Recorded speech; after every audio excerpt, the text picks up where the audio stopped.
विभज्यवाद YouTube channel में आपका स्वागत है। Welcome to विभज्यवाद। विभज्यवाद में सभी सत्पुरुषों का स्वागत है। विशाखा बहू का आदर्श, ये वीडियो बनाने जा रहे, प्रकाशित करने जा रहे हैं।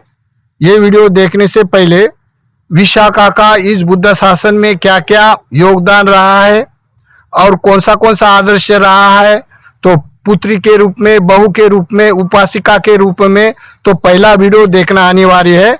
पिता का आदर्श, विशाखा के पिता का आदर्श, ये पहला वीडियो है। वो देखने के बाद ये दूसरा समझ सकता है। ये वीडियो पहले वीडियो से रिलेटेड है। तो ये दूसरा वीडियो है विशाखा बहू का आदर्श। अभी देखो, विशाखा शादी ब्याह होकर बहू होकर चली गई मिगार के घर में। मिगार तो बुद्ध धर्म को नहीं मानने वाला है, फिर भी उसके घर में शादी हो गई। तो फिर क्या किया, जब उसका समधी और धनंजय, उसका विशाखा का पिता ने उपदेश किया था, जो क्या घर की अंगार बाहर नहीं ले जाना, बाहर की अंगार अंदर नहीं लाना, और सबसे पहले वो जागना और काम करना, और सबसे पहले बाद में सो जाना, और देने वाले को देना, न देने वाले को भी देना, और देवता की रक्षा करना, और गंतव्य स्थान पर सोना, और प्राणी मात्रों के लिए अनुकंपा करना।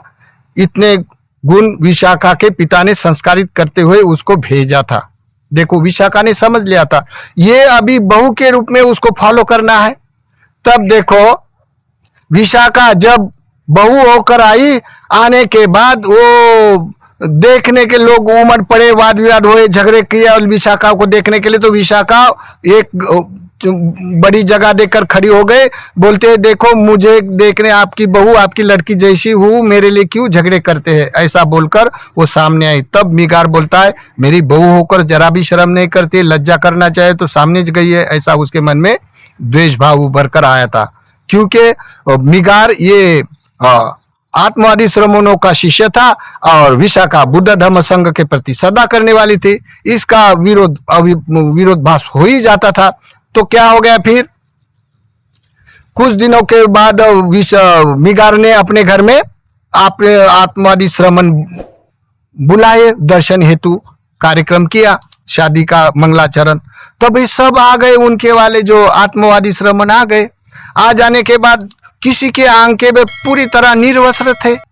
निर्वस्त्र होने से विशाखा को बुलाया दर्शन करने के लिए, आओ विशाखा, अपने वाले गुरुजनों के दर्शन करो। तो आई, आने के बाद जैसे ही उसके आंख के ऊपर वस्त्र न देखते हुए शर्मा गई और भाग गई घर के अपने अंतरा घर में।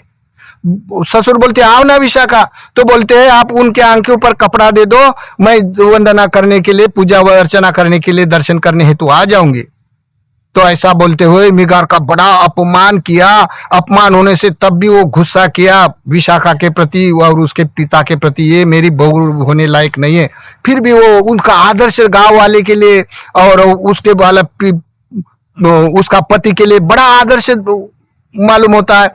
जब वो दुल्हन ही थे, जब रात में अपना दुल्हन का रूप पूरा श्रृंगार करते हुए, कपड़े बिपड़े अच्छे किए हुए होते थे, तब रात में जब दुल्हन के रूप में थी, तब रात में घोड़ी की डिलीवरी होने के लिए बड़ी चिल्ला रही थी।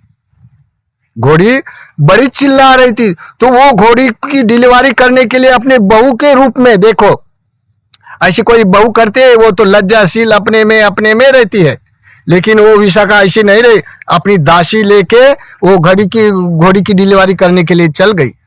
देखो, घोड़ी की डिलीवरी किया उसने, उसको पानी से नहलवाया, उसको दवा पानी किया और सो गई बाद में। तब भी वो मिगार को लगा कि ये मेरी बहू अच्छी नहीं है, देखो दुल्हन होने के बाद भी वो ऐसा काम करती है। तो मिगार को अच्छा नहीं लगा, लेकिन उसने सेवा किया तो उसका पुण्य कहाँ जाएगा। देखो, फिर ऐसा करते करते उसके मिगार के मन में तो द्वेष भाव है, और विशाखा तो आदर्शवान है। ऐसा करते गांव में उसकी जल्दी से जल्दी मंगल कीर्ति फैल गई। विशाखा कितना आदर्शवान है, कितनी करणीय कर्म करने वाली है, पूजा वंदना में कितना रुचि रखने वाली है करके गांव में उसकी मंगल कीर्ति फैल ली, और मिगार की निंदा होने लग गई। फिर एक दिन क्या हो गया, मिगार खाना खा रहा, दोपहर के समय लंच खा रहा, दोपहर का खाना खा रहा, ऐसे बाहर के कमरे में बैठ के जैसे सुवर्ण पात्र में सूप व्यंजन के साथ खाना खा रहा। और खाना खाते समय एक श्रमण दरवाजे पे भिक्षाटन हेतु आके खड़ा रहा। खड़ा रहने के बाद विशाखा साइड में खड़ी है अपने परोसने के लिए ससुर को, और वो सामने श्रमण है वो भी दिखाई दे रहा।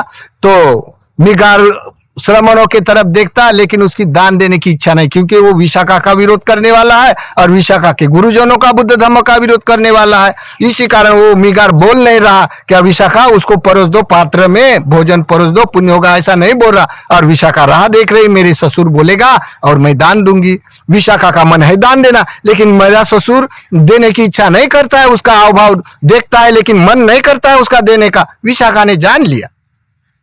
जानने के बाद वो श्रमण थोड़ी देर खड़ा रहा। विशाखा का ससुर मिगार खाना खा रहा। तब विशाखा क्या बोलते, बंटी जी माफ करो, मेरा ससुर बासा खाना खाता है।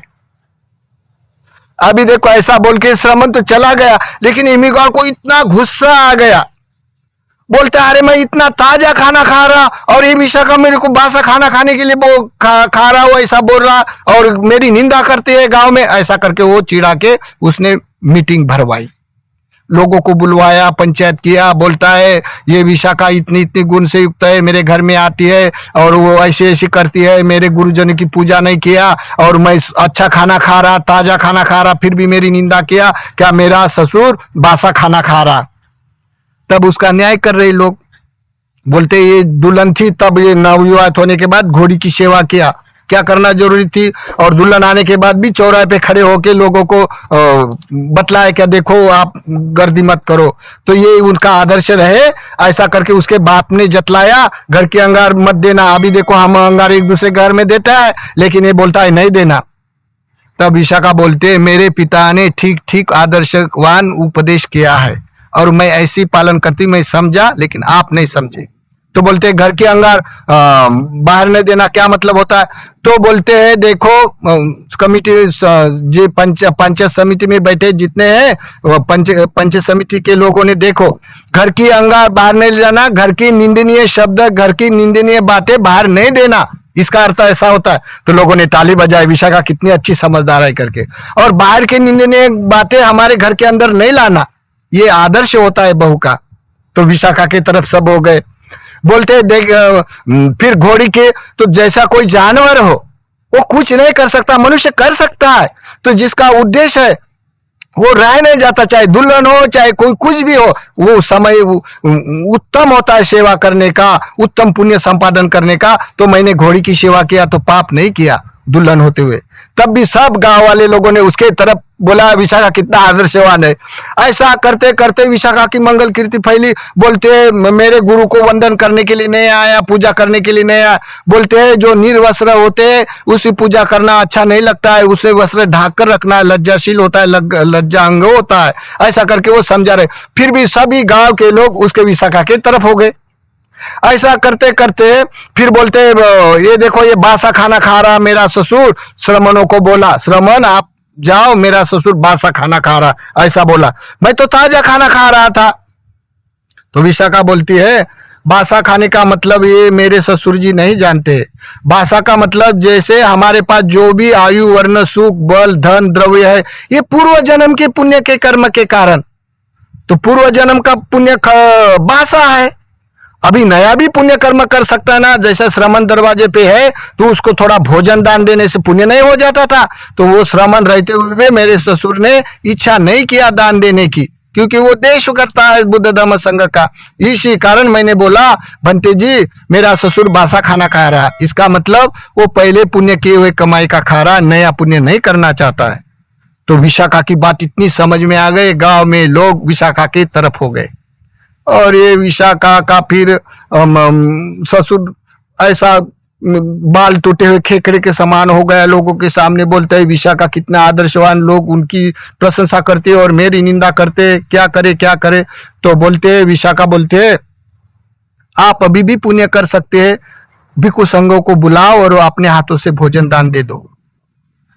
तो बोलते आपका उपपीड़न होकर उसका कर्म टूट जाएगा। तो बोलते हैं ठीक है, लेकिन मैं बुद्ध धम्म संघों को बुलाऊंगा, लेकिन मैं वहां उसको पास नहीं बैठूंगा, मैं पर्दा लगा के पीछे बैठूंगा। मुझे कोई देखा नहीं, मैं उनको देखे नहीं। तो विशाखा बोलते हाँ ठीक है, कोई बात नहीं। तब विशाखा ने बुद्ध को, बुद्ध प्रमुख आमंत्रित किया, और आमंत्रित करने के बाद अपने घर में संगदाना दे रही, भोजन परोसते हुए उसका वाला जो ससुर था मिगार, वो पर्दा लगा के बैठ गया। बैठते बैठते पर्दा लगा के फिर वो तथागत उपदेश कर रहा है। भोजन परांत विशाखा एक और बैठ गए, और भी लोग बैठ गए, और वो मिगार माता पर्दा लगा के अपने में मुंह छुपा के बैठा हुआ, लेकिन सुनना आ रहा। सुनते सुनते मिगार को ऐसा उपदेश भा गया बुद्ध शासन का, उन्होंने अपना खुद हाथ से पर्दा उठाकर बुद्ध के पैर पे आके छूने लग गया। बोलते हैं भगवान मुझे माफ कर दो, मैं अभी तक धर्म नहीं जाना है, आर्य विनय से विनीत नहीं हुआ, आर्य दृष्टि से परिचित नहीं, मैं आर्य सिद्धांतों से परिचित नहीं होने से मेरे से भूल हो गई, भगवान मुझे जन्म परान उपासक समझे करके उसने आलोचना किया, याचना किया, और शरण आ गया बुद्ध धम्म संघ। देखो तब से वो उसका ध्यान लग गया बुद्ध धम्म की तरफ। ध्यान लगते लगते बोलते देखो अगर बुद्ध धम्म मेरे घर में नहीं आता तो ये विशाखा नहीं आती तो मुझे बुद्ध का दर्शन नहीं हो जाता था। विशाखा ये मेरी माँ है, माँ जैसा मुझे समझाती है, माँ जैसा मेरा लालन पालन करती है, माँ जैसा मुझे ज्ञान ध्यान की बातें बताती है। ऐसे करके वो मिगार रो पड़ा। देखो मिगार रो पड़ा। रो पड़ने के बाद बोलते गांव वाले लोग सब आज से मेरा नाम मिगार नहीं बोलना, मिगार माता बोलना, मेरी माँ विशाखा है, ऐसा आदर्शवान ये मेरी बहू है करके वो रोने लग गया। देखो ऐसा आदर्श बतलाने वाले जो कोई कुलवान लोग होता है, कुलवान लोगों के साथ अपना पिता अपने आदर्श अपने लड़की के साथ भेजता है, धन भी भेजता है, और लड़की अपना आदर्श निर्माण करती है और अपना धन के कारण सुख अनुभव करते आदर्श उत्पन्न करने के लिए बड़ा अवसर होता है। और धार्मिक होने से गांव के कोई भी लोग हो जिसके पास त्याग होता है उसका आदर्श उत्पन्न होता है। इसी कारण विशाखा ने अपने बहू के जीवन में कितना आदर्श उत्पन्न किया, इसी कारण ये विशाखा बहू का आदर्श लोगों को लेने लायक होता है। जैसे दर्शन देखने के लिए होता है तो विशाखा के जीवन में देखे ये दर्शन के समान है, उससे शिक्षा लेने के लिए लोग यत्न प्रयत्न प्रयास करते हैं। तो ये विशाखा का बहू का आदर्श है।